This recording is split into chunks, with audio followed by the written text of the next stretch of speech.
If today feels like a dark day or it's hitting you, specifically as someone who cares for this country, you're not alone.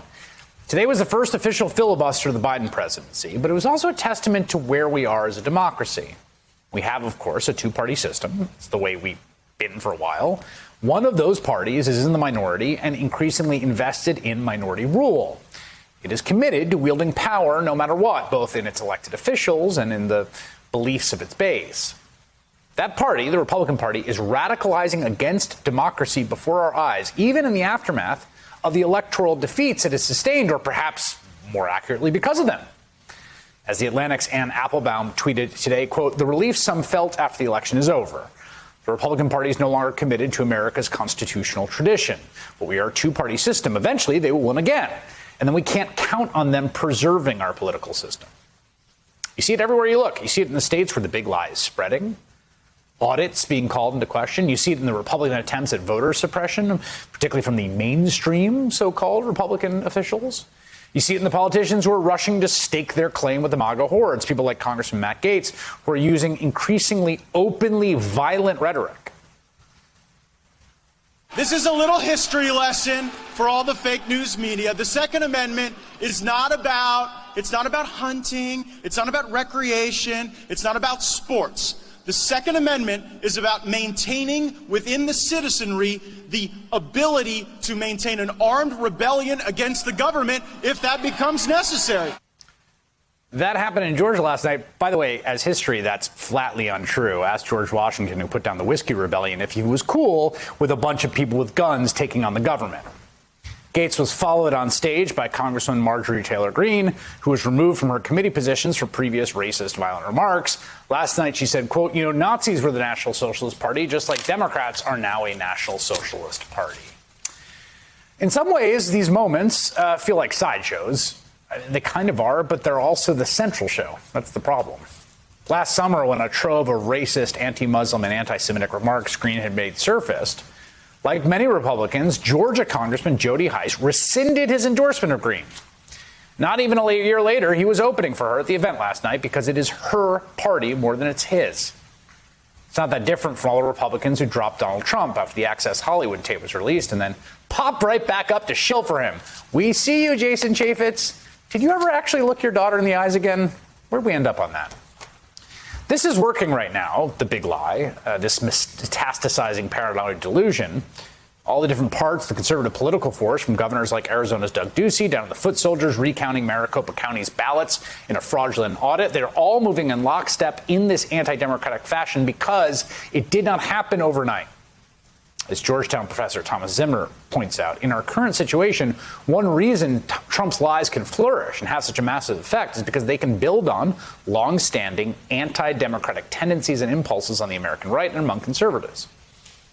This is reflected in an incredibly worrying new study that found nearly 1 in 4 Republicans believe the government, media, and financial worlds in the U.S. are controlled by a group of Satan-worshipping pedophiles who run a global child sex trafficking operation. 28% of Republicans believe there is a storm coming soon that will sweep away the elites in power and restore the rightful leaders. And most concerningly, 28% agree because things have gotten so far off track, true American patriots may have to resort to violence in order to save our country.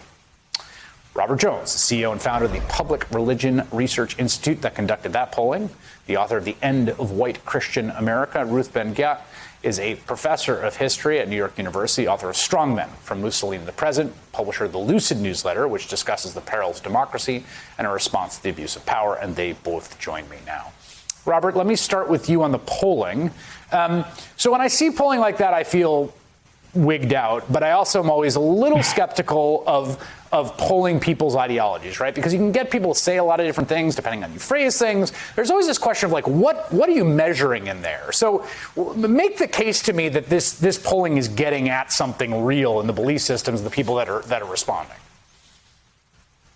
Great. Well, thanks for having me on. I mean, I think that's a perfectly legitimate question. We thought long and hard, actually, about how to do this well. You can't just ask people, are they a member of the QAnon movement? It doesn't actually function quite that way. So we spent a lot of time actually looking at QAnon message boards and trying to figure out what the core tenets were. And in public opinion polling, when you're trying to get a measure like this, what you really want to do is not just go at it with one question but go at it with 2 or 3. And I think what's remarkable about this, you just read the 3 core tenets that we measured here, and they really get at kind of 3 things. They get at the presence of evil in the world, this kind of Satan worshiping pedophiles.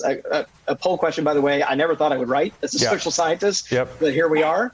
In apocalyptic thinking, right, that there's a storm coming, sweeping away elites in power, and then justification of violence. And what we find is that these 3 views actually cohere very well together. And that gives you additional confidence that you just haven't kind of come at it, from some odd angle and picked up some kind of offhand set of beliefs, but they actually correlate quite tightly with each other. And then when you analyze them, for example, it's 15% of the population. I should point out that's 30 million adults who qualify, who think all 3 of these things. And then when we look at it, we find that it seems to correlate with the people that we think it would, and the people who have followed this. So, for example, when you look at Republicans, as you said, and white evangelical Protestants, I should add as well, it's 1 in 4, right, who affirm these core tenets of QAnon. So, it gives us confidence that what we're looking at is real. It's slightly bigger than the Tea Party, for example. That's also a little benchmark. At the Tea Party at its height 10 years ago, it was about 10 or 11% of the population. This is 15. So it's in line with some other kinds of movements that we've seen. But I think what's really troubling here, especially when we look at like 1 in 4 Republicans, 1 in 4 white evangelical Protestants, that this kind of proto-religious conspiracy movement isn't just a laughable fringe movement, which I think is the temptation when you read those questions, right? But it's now actually an animating core of white. Yeah, and I should say, when I say that, well, what are you measuring, right? Sometimes you get these interest groups that will poll in such a way where they'll ask a question where people will kind of assent out of a sort of social expectation. But this is the opposite of that. You say to someone like, do you think the government, media, and financial worlds in the U.S. are controlled by a group of Satan-worshipping pedophiles who run a global sex trafficking operation? Like, I think unless you really believe that, you're probably going to say no. You're eliciting something real there. And Ruth, as someone who has studied, as an academic, your scholarship is on the rise of sort of authoritarian, particularly charismatic authoritarian leaders and the decline of democracy. Like, when you hear this polling, what goes through your mind? This is the perfect storm, and this is the authoritarian playbook where disinformation and corruption of people's moral fibers and violence, justification of violence, go together. And I want to zoom in on the violence because it's part of the, not only we've seen the GOP transform itself into a authoritarian party culture where violence is accepted as a way of doing business as a party, but we also see that at the grassroots level that there's an appetite for violence as a way of moving history forward, as a way, the price of being in a community, indeed the appeal of being in a community. In fact, we've gone from Mr. Trump saying in 2016, I could stand on Fifth Avenue and shoot someone. 5 years later, he says, I could stage a violent coup and stay in office illegally, and I wouldn't lose any followers, and indeed didn't lose any followers. And that's why January 6th, instead of being a turn back, like, well, my God, we've gone too far, a turn back to the rule of law, it's been a radicalizing force. Yeah, Robert, what do you think of the most? I agree with Ruth there. The most troubling thing we're seeing is the violence, and I should say that last night Matt Gaetz, or I think it was last night, aside from that fakakta and ridiculous interpretation of the Second Amendment, which is ridiculous because no government actually gives away its monopoly on the legitimate use of force, obviously, was the idea that he talked about Silicon people, and we have a Second Amendment for a reason. We got to use it. Like, that's real close to the line, if not over it.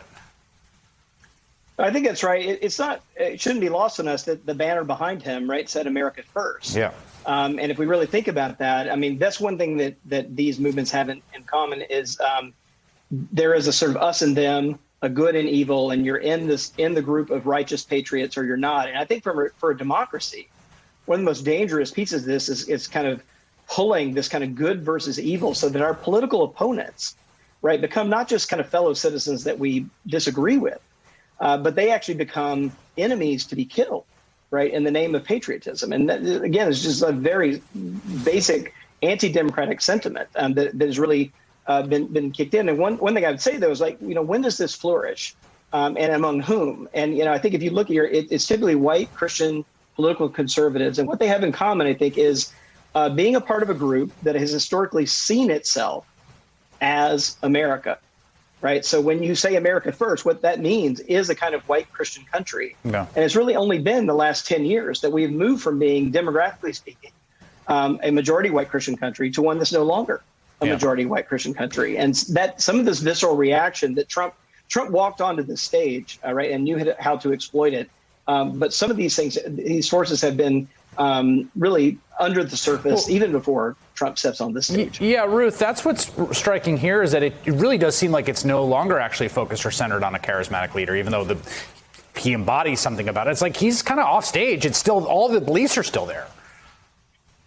Yeah, this is uniquely dangerous and American kind of danger because we have one party, there's not that many countries where you have such an entrenched bipartisan system.